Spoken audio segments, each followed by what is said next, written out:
Homer Calvin Davenport, March 8, 1867 to May 2, 1912, was a political cartoonist and writer from the United States. He is known for drawings that satirized figures of the Gilded Age and Progressive Era, most notably Ohio Senator Mark Hanna. Although Davenport had no formal art training, he became one of the highest-paid political cartoonists in the world. Davenport also was one of the first major American breeders of Arabian horses and one of the founders of the Arabian Horse Club of America. A native Oregonian, Davenport developed interests in both art and horses as a young boy. He tried a variety of jobs before gaining employment as a cartoonist, initially working at several newspapers on the West Coast, including the San Francisco Examiner, purchased by William Randolph Hearst. His talent for drawing and interest in Arabian horses dovetailed in 1893 at the Chicago Daily Herald when he studied and drew the Arabian horses exhibited at the world's Columbian Exposition. When Hearst acquired the New York Morning Journal in 1895, money was no object in his attempt to establish the journal as a leading New York newspaper, and Hearst moved Davenport east in 1885 to be part of what is regarded as one of the greatest newspaper staffs ever assembled. Working with columnist Alfred Henry Lewis, Davenport created many cartoons in opposition to the 1896 Republican presidential candidate, former Ohio Governor William McKinley, and Hanna, his campaign manager. McKinley was elected and Hanna elevated to the Senate. Davenport continued to draw his sharp cartoons during the 1900 presidential race, though McKinley was again victorious. In 1904, Davenport was hired away from Hearst by the New York Evening Mail, a Republican paper, and there drew a favorable cartoon of President Theodore Roosevelt that boosted Roosevelt's election campaign that year. The president in turn proved helpful to Davenport in 1906 when the cartoonist required diplomatic permission to travel abroad in his quest to purchase pure desert-bred Arabian horses. In partnership with millionaire Peter Bradley, Davenport traveled extensively amongst the Anazay people of Syria and went through a brotherhood ceremony with the Bedouin leader who guided his travels. The 27 horses Davenport purchased and brought to the United States had a profound and lasting impact on Arabian horse breeding. Davenport's later years were marked by fewer influential cartoons and a troubled personal life. He dedicated much of his time to his animal breeding pursuits, traveled widely, and gave lectures. He was a lifelong lover of animals and of country living. He not only raised horses, but also exotic poultry and other animals. He died in 1912 of pneumonia, which he contracted after going to the docks of New York City to watch and chronicle the arrival of survivors of the sinking of the RMS Titanic. Davenport was born in 1867 in the Waldo Hills, several miles south of Silverton, Oregon. His parents were Timothy Woodbridge and Florinda Willard Gear Davenport. The family had deep progressive roots. Davenport's grandfather, Benjamin, had been a doctor and abolitionist whose home in Ohio was a stop on the Underground Railroad. Davenport's parents, who had married in 1854, previously lost two other children in infancy to diphtheria, but Homer and his older sister, Orla, lived to adulthood. Timothy Davenport trained in medicine, but became a surveyor and writer later dubbed the Sage of Silverton. He had been the Indian agent for the Umatilla Agency in 1862, surveyor of Marion County in 1864, and later in his life, Oregon land agent, 1895 to 1899. He was one of the founders of the Republican Party in Oregon, served as an Oregon state representative from 1868 to 1872 and was elected a state senator in 1882. He ran unsuccessfully for the United States House of Representatives on the Independent Party ticket in 1874. Florinda Davenport was an admirer of the political cartoons of Thomas Nast that appeared in Harper's Weekly. While pregnant with Homer, she developed a belief, which she viewed as a prophecy, that her child would become as famous a cartoonist as Nast. She was also influenced by the essay How to Born Sick a Genius, by Russell Troll, and closely followed his recommendations for diet and concentration during her pregnancy. She died of smallpox in 1870, when Homer was 3 years old, and on her deathbed asked her husband to give Homer every opportunity to become a cartoonist. Young Davenport was given a box of paints as a Christmas gift. At this stage of his youth, as his father later stated, Homer also had horse on the brain. Cooped up inside during the winter of 1870 to 1871, in part because the entire family was quarantined on account of the smallpox outbreak that had killed Florinda, Timothy told Homer stories of Arab people and their horses. Soon after, at the age of 3 years and 9 months, the boy used his paints to produce an image he called Arabian horses.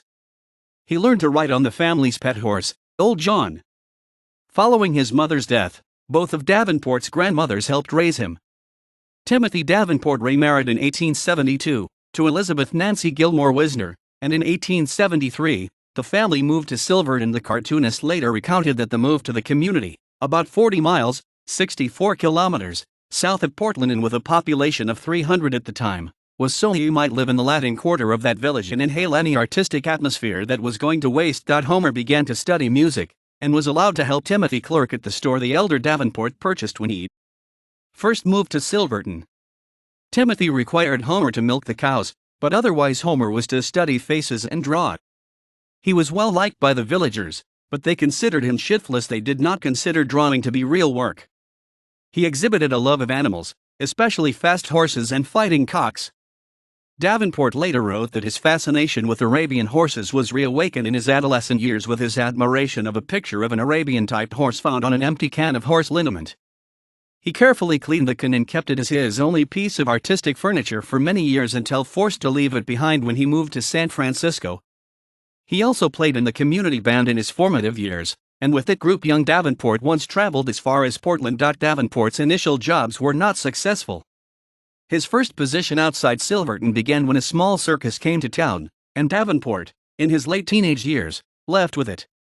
He was assigned as a clown and to care for the circus's small herd of horses, which he also sketched. He became disenchanted with the circus when he was told to brush the elephant's entire body with linseed oil, a difficult task. He left the tour and tried to succeed as a jockey, despite being tall. Other early positions included clerking in a store, working as a railway fireman, and being a stoker on the Multnomah. In 1889, Davenport attended the Mark Hopkins School of Art in San Francisco, California, where he was expelled after a month because of his cartooning. He returned to the school for a brief time in 1892. He worked for free at the Portland Evening Telegram, which published several of his drawings, but not for pay. In 1890, he attended Armstrong Business College, but dropped out after a few months. Although his work took him from Silverton for the remainder of his life, Davenport was often melancholy for his native Oregon, and in writing to relatives there, he repeatedly told them not to send him anything that would remind him of Silverton, because he would be plunged into despair. Davenport's first paid job in journalism, in 1889, was drawing for the Portland newspaper, the Oregonian, where he showed a talent for sketching events from memory. He was fired in 1890, it was said, for poorly drawing a stove for an advertisement. He could not draw buildings and appliances well. By another story, he was let go when there was only work for one in the paper's engraving department, and he was junior man. He then worked for the Portland Sunday Mercury, traveling to New Orleans for a prize fight in January 1891 between Jack Nonpareil Dempsey of Portland and Bob Fitzsimmons. When he returned, earned money through selling his drawings as postcards.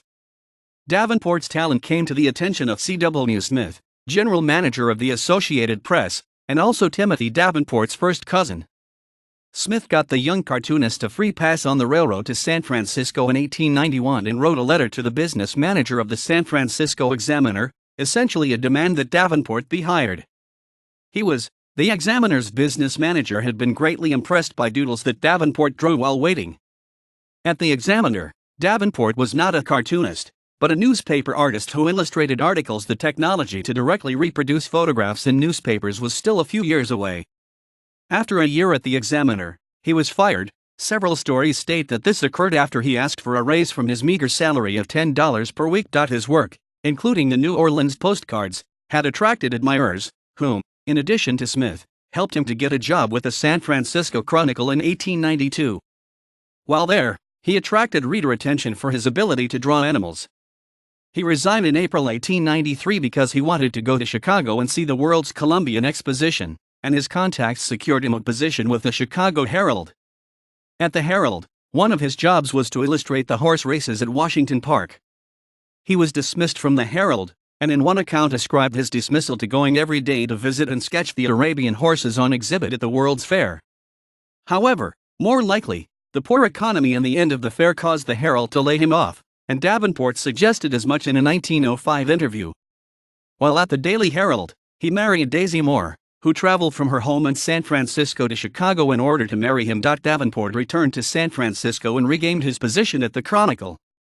This time, he was allowed to caricature California political figures.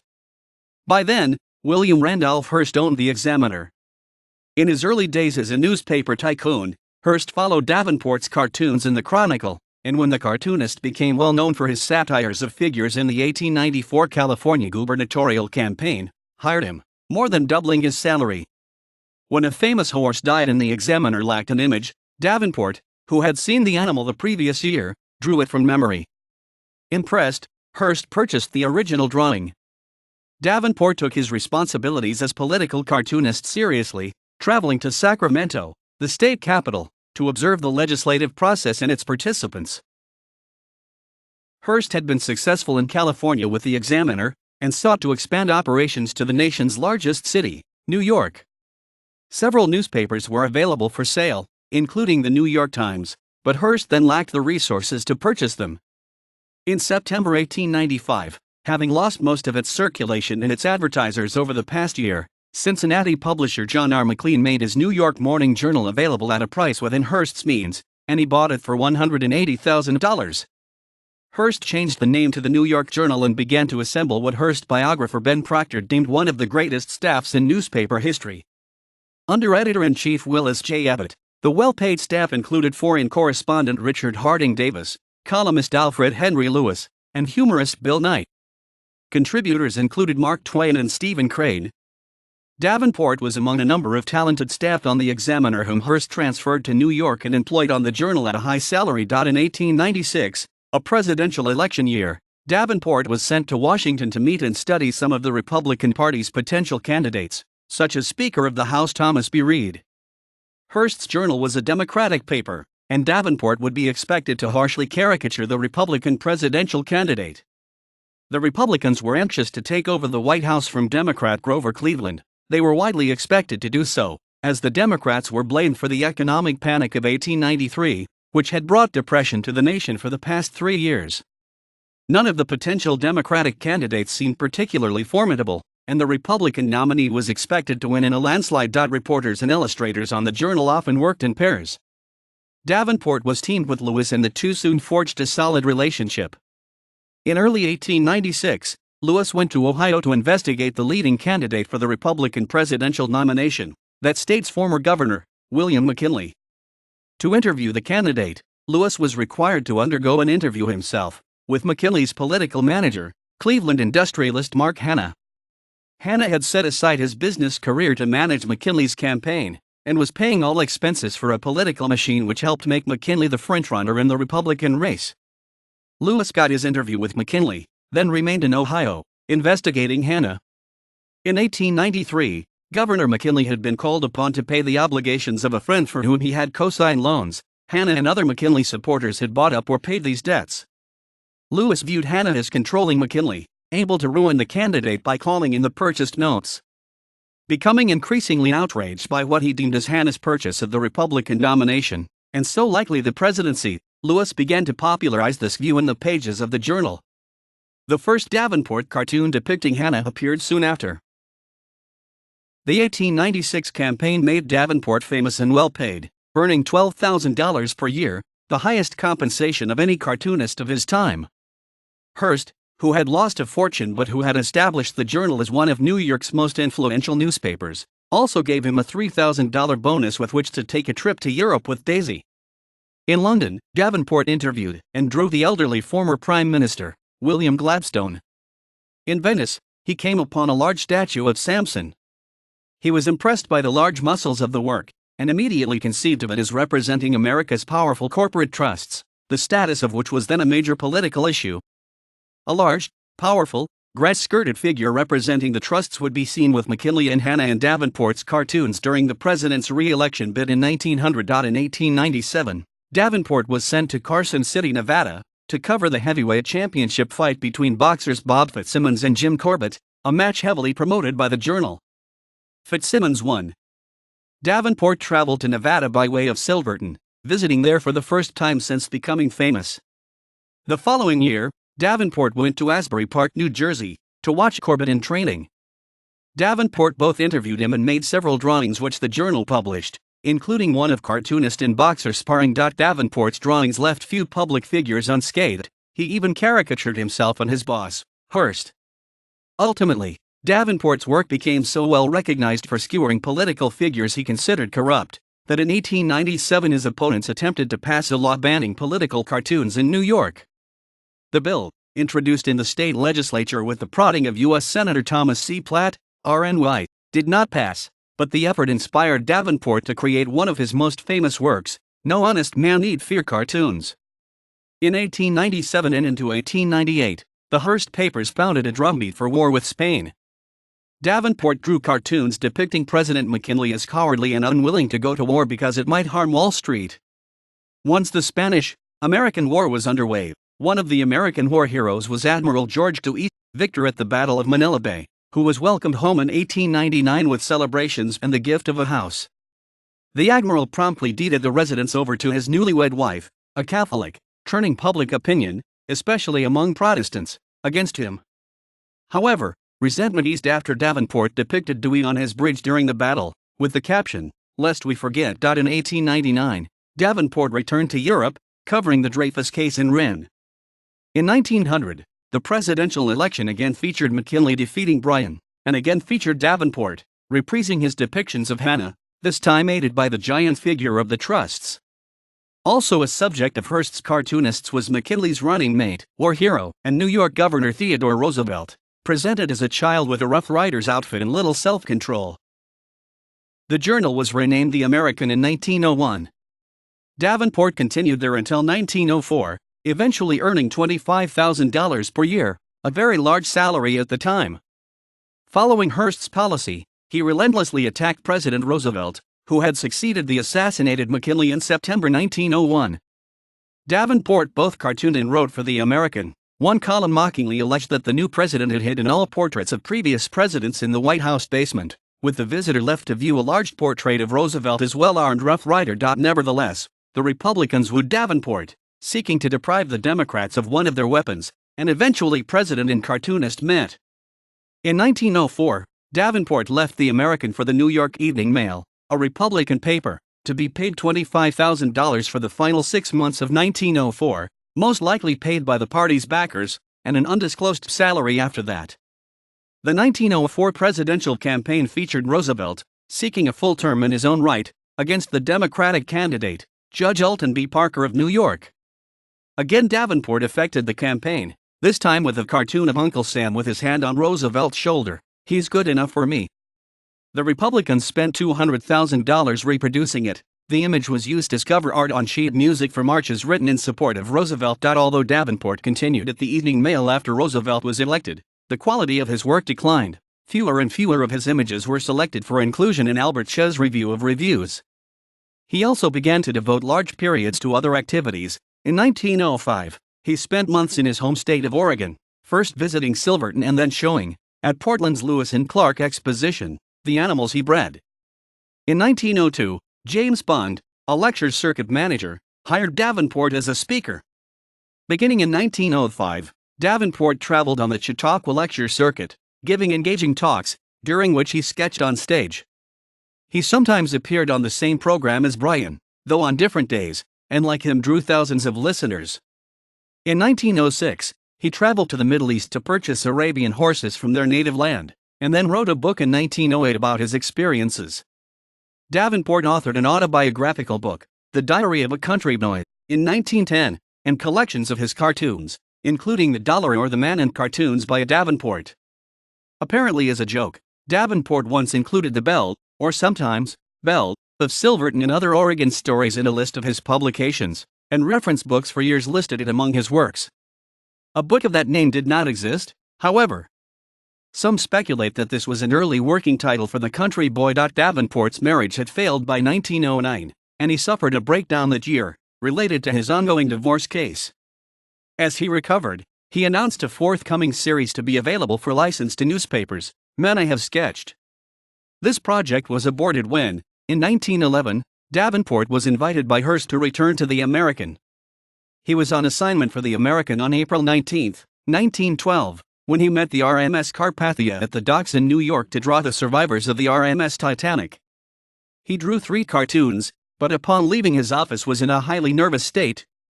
That evening he fell ill at the apartment of a friend, Mrs. William Cochran, a medium and spiritualist. Diagnosed with pneumonia, he died in her home 2 weeks later, on May 2, 1912. Hearst paid for 8 doctors to treat Davenport, and later for an elaborate funeral the publisher had Davenport's body returned to his beloved Silverton for burial. His funeral was a free-thought service conducted by a spiritualist. Jean Morris Ellis. Addison Bennett of the Oregonian wrote, "Yes, Homer has come home for the last time, home to wander again never." In addition to his cartooning, Davenport is remembered for playing a key role in bringing some of the earliest desert-bred or assil Arabian horses to America. A longtime admirer of horses, Davenport stated in 1905, "I have dreamed of Arabian horses all my life." He had been captivated by the beauty of the Arabians brought to the Chicago Columbian Exposition in 1893. Upon learning that these horses had remained in America and had been sold at auction, he sought them out, finding most of the surviving animals in 1898 in the hands of millionaire fertilizer magnate Peter Bradley of Hingham, Massachusetts. Davenport bought some Arabian horses outright between 1898 and 1905, paying $8,500 for one stallion, but he later partnered with Bradley in the horse business. Among his purchases, he managed to gather all but one of the surviving horses that had been a part of the Chicago Exhibition. In 1906, Davenport, with Bradley's financial backing, used his political connections, particularly those with President Theodore Roosevelt, to obtain the diplomatic permissions required to travel into the lands controlled by the Ottoman Empire.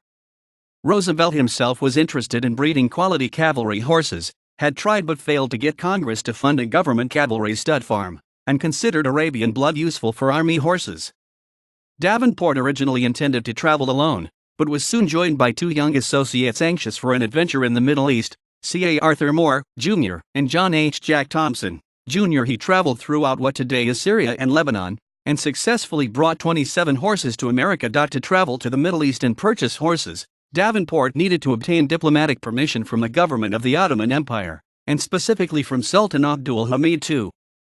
In December 1905, Davenport approached President Roosevelt for help, and in January 1906, Roosevelt provided him a letter of support that he was able to present to the Turkish ambassador to the United States, Şevket Bey, who contacted the Sultan. To the surprise of both Davenport and the ambassador, the permit, called an irada, was granted, allowing the export of 6 or 8 horses. Davenport and his traveling companions left the United States on July 5, 1906, traveling to France by ship and from there to Constantinople by train. Upon arrival, the irada was authenticated, and clarified that Davenport would be allowed to export both maras and stallions. Davenport's accomplishment was notable for several reasons. It was the first time Arabian horses officially had been allowed to be exported from the Ottoman Empire in 35 years. It was also notable that Davenport not only was able to purchase stallions, which were often available for sale to outsiders, but also maras, which were treasured by the Bedouin. The best war maras generally were not for sale at any price. Before Davenport left Constantinople to travel to Aleppo and then into the desert, he visited the royal stables, and also took advantage of an opportunity to view the Sultan during a public appearance. He displayed his artistic ability and talent for detail by sketching several portraits of Abdul Hamid II from memory about a half hour after observing him, as Davenport believed the ruler unwilling to have his image drawn. Davenport's personal impression of the Sultan was sympathetic, viewing him as a frail, elderly man burdened by the weight of his office but kind and fatherly to his children. Davenport compared his appearance as a melding of the late congressman from Maine, Nelson Dingley, with merchant and philanthropist Nathan Strauss, commenting of the Sultan, "I thought that no matter what crimes had been charged to him, his expressionless soldiers, his army, and its leaders were possibly more to blame than he." Believing that he needed to keep his sketches a secret, he carried the sketchbook in a hidden pocket throughout his journey, and at customs smuggled it onto the steamer home hidden inside a bale of hay. One reason for Davenport's success in obtaining high-quality, pure-blooded Arabian horses was his, possibly accidental, decision to breach protocol and visit Ahmed Hafez, a Bedouin who served as a liaison between the Ottoman government and the tribal people of the Anazay, before calling upon the governor of Syria, Nazim Pasha. Hafez considered the timing of Davenport's visit a great honor, and gave Davenport his finest mare, a war mare named Waduda. Not to be outdone, the Pasha gave Davenport the stallion Halib, who was a well-respected sire throughout the region, known as the Pride of the Desert. Halib had been given to the Pasha as a reward for keeping the camel tracks low. Hafez then personally escorted Davenport into the desert, and at one point in the journey the two men took an oath of brotherhood. Hafez helped arrange for the best quality horses to be presented, negotiated fair prices, and verified that their pedigrees were asl. Davenport chronicled this journey in his 1908 book, My Quest of the Arabian Horse. The impact of the 17 stallions and 10 mares purchased by Davenport was of major importance to the Arabian horse breed in America. While what are now called Davenport bloodlines can be found in thousands of Arabian horse pedigrees, there are also some preservation breeders whose horses have bloodlines that are entirely descended from the horses he imported. Davenport's efforts, as well as those of his successors, allowed the Arabian horse in America to be bred with authentic Arabian type and pure bloodlines. Upon his return to America, his newly imported horses became part of his Davenport Desert Arabian stud in Morris Plains, New Jersey. By 1908, however, the Davenport Desert Arabian stud was listed in the Arabian Stud Book as located in Hingham, Massachusetts, and he remained closely affiliated with Bradley's Hingham Stock Farm, which became the sole owner of the horses after Davenport's death in 1912. In 1908, Davenport became one of the 5 incorporators of the Arabian Horse Club of America, now the Arabian Horse Association. The United States Department of Agriculture, USDA, recognized the organization as the official registry for Arabian horses in 1909. Prior to that time, the thoroughbred stud books of both the United Kingdom and the United States also handled the registration of Arabian horses. The reason a new organization, separate from the American Jockey Club, was needed to register Arabians came about largely because of Davenport. He had meticulously sought horses with pure bloodlines and known breeding strains with the expert assistance of Hafez, but once out of the desert, he was not aware that he also needed to obtain written affidavits and other paperwork to document their bloodlines. Additionally, because his Arabians were not shipped via Britain, they were not certified by the United Kingdom's Jockey Club before arriving in America, and without that authentication, the American Jockey Club refused to register his imported horses. Another factor may have influenced the organization's stance. In a cartoon, Davenport had satirized Jockey Club president August Belmont. Halab in particular became widely admired by American breeders, and in addition to siring Arabians, he was also crossed with Morgan and standard-bred mares. In 1907, Davenport entered the stallion into the Justin Morgan Cup, a horse show competition he won, defeating 19 Morgan horses. In 1909, Halab died under mysterious circumstances. Davenport believed the horse had been poisoned. He had the stallion's skull and partial skeleton prepared and sent to the Smithsonian Institution, where it became part of the museum's research collection. Davenport also purchased horses from the Crabbet Park stud in England, notably the stallion *Kabuzid, considered the best son of his famous sire, Maysad. In 1911, Davenport described *Kabuzid as the grandest specimen of the Arabian horse I have ever seen, and I will give a $100 cup to the owner of any horse that can beat him. Upon Davenport's death, a significant number of his horses were obtained by W.R. Brown and his brother Herbert, where they became the foundation bloodstock for Brown's Mainsboro stud of Berlin, New Hampshire. Included in the purchase was *Kabuzid. The Mainsboro stud also acquired 10 mares from the Davenport estate. Davenport married Daisy Moore of San Francisco on September 7, 1893. She had traveled to Chicago while the artist was working there. They had 3 children, Homer Clyde, born 1896, Mildred, born 1899, and Gloria Ward, born 1904. While living in a New York apartment between 1895 and 1901, not much is known of the Davenport home life except that the furnishings were luxurious. By 1901, Davenport had bought both a house in East Orange, New Jersey, and a farm in Morris Plains, New Jersey. He kept many of the animals he collected and bred, including pheasants and horses, at East Orange, but decided to move both animals and himself to Morris Plains, and take the rail line dubbed the Millionaire Special to work in New York. He moved away from East Orange in 1906, though he still owned the house as late as 1909.